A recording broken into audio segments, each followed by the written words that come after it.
Alright, so here we are in a cockpit. Night sailing. Got Jason over here. He's rested. John's already pulled his shift. But look at the moon. It's really pretty out here.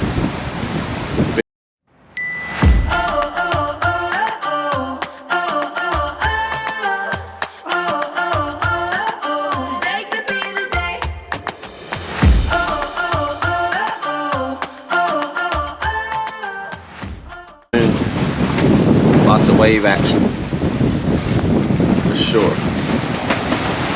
So, but we're making it a little at a time. We'll get there. A couple more hours before we take a turn. So let me explain what's going on here. Even though we did have a moon, it wasn't very bright and it was very, very dark. We had small craft warnings as we were going along. So we ended up with 8, 10, and I saw a few 12-foot waves. At night especially, it was really rough. And they were hitting a beam too, so it was really rocking the boat around. John and I both had hit the floor at least once. And I actually caught the companionway steps right in the back, in the ribs. Really knocked the breath out of me. So it was really rolly, really rough. We didn't have AIS and we didn't have radar, so we were navigating by navionics and also by the compass, but the compass light was out, so we couldn't see it at night, so we kind of watched the moon and one star to help us to stay on track. All right, so here we are the next morning at kind of a rolly night, a really rolly night. To see, we had small craft warnings and we were rolling all over the place, hitting the floor a couple of times, well, at least once. So anyway, here's Jason. Good morning. He's still hanging in there. That's his 5th shift, and at least overnight. I don't know, me and him both been up here, and poor John, he's knocked out. Oh, he's so cute when he's asleep. Anyway, poor fella, he was up here for a long period of time, but season's still rolling, but we're moving along. We're about 2 hours and something, 2 hours and 45 or 50 minutes from the dock. Everything went really well, but like I said, the seas were pretty rough. You can see them now. They're not so bad now.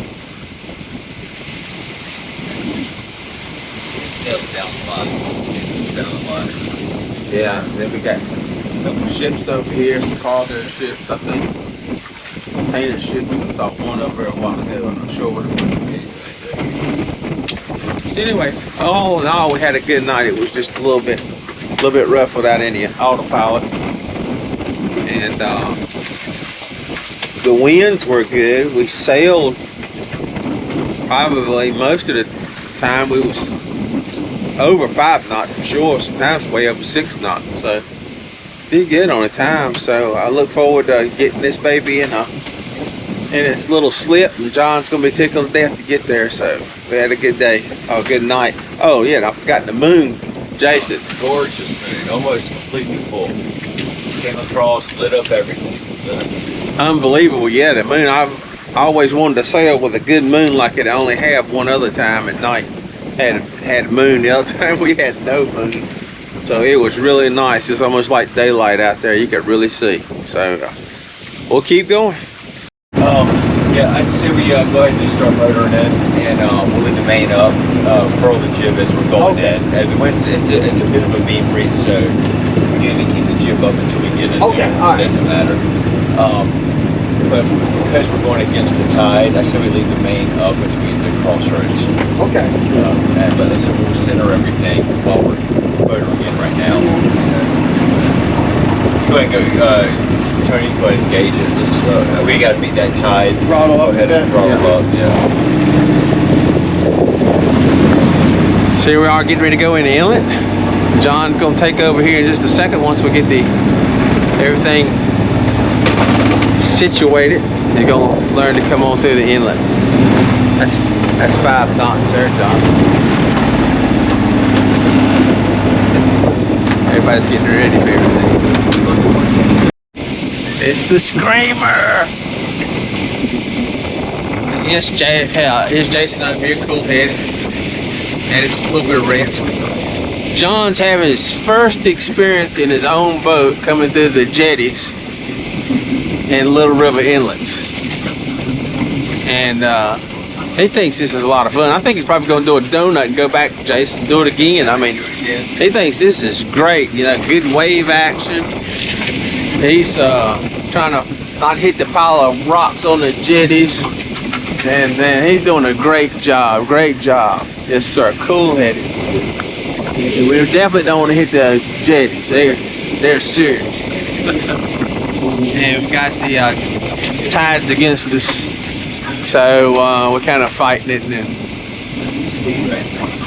4-1. He's doing a good job. All right, we finally made it back with John's nice new vehicle, new to him. And it's a great boat, Catalina. It's 34 MK1. So anyway, nice boat. So we're gonna go through our little. We're having a little celebratory. I can never get that beverage. So Chick-fil-A. Let's see what you got. Chick-fil-A. You got Coke. I have a Coke. And unsweet tea. So anyway, let's start off.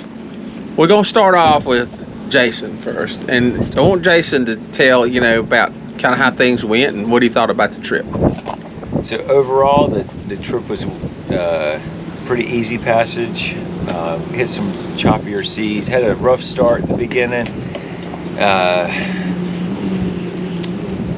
Growth on the boat, basically. We Monday was a guy was supposed to come and clean the bottom, and he didn't. So it took us 8 hours for what should have been a 4-hour trip to Oriental, and got the bottom scrubbed though. Had met some wonderful people, the diver and his wife April, and then got up next morning, and here we are. We went through Salem last night and dealt with mainly 4 to 6 footers, occasional 8s it looked like, but overall the boat sailed wonderfully. Thankfully the swells were behind us, the wind was behind us, so it made for a good fast trip. And we just docked about 30 minutes ago, and I think we're all excited to be back. I know John's excited. All right, so we're gonna let Motor Mouth John talk. He's thought about. I prepped him up. I told him the 3 words he was gonna say, make them good. Maybe we'll squeeze a little more out of him. Y'all seen him in the videos. You know what he's like. He's just a talkaholic. So here you go, John. Let him have it. What do you think about the trip? Well, I will say that doing a trip like this as the owner versus crew felt very different. Normally I feel like we can fix anything that comes up, but when it's your boat and people are giving you their time to move the boat, you want to be respectful of that. So that was a little stressful, but after Steve and April all cleaned the bottom, it was a different boat, and I think I relaxed a little bit. But it's good to be here, and it was nice to have 2 good friends help me get here, so thank you. More words than I've heard the whole time I've known him for a couple of years. Oh my gosh. Well, John, I know this comes from me and Jason, but we want to say congratulations. Thank you. You got an excellent boat. You can see what it can take. We have some fairly rough seas in there, several times, and you see the boat can take it. They always say, the boat can take more than the crew. So anyway, congratulations, and we're glad to have you down at Little River, and hope you come and sail with us often. And I'd like to say to 2 people that I consider my brothers, they're just excellent people to know. If you ever get a chance to meet either one of them, you'll see what I'm talking about. They're something else. They'd help you do anything, and appreciate the opportunity to let me go with you. I really enjoyed myself, and so I hope we do some more together, but I hope we mainly go sailing together. Now that you got a boat close to mine, you have no excuse. Just get here and let's go. So anyway, thanks for watching the show. Put your comments down below and hit John up.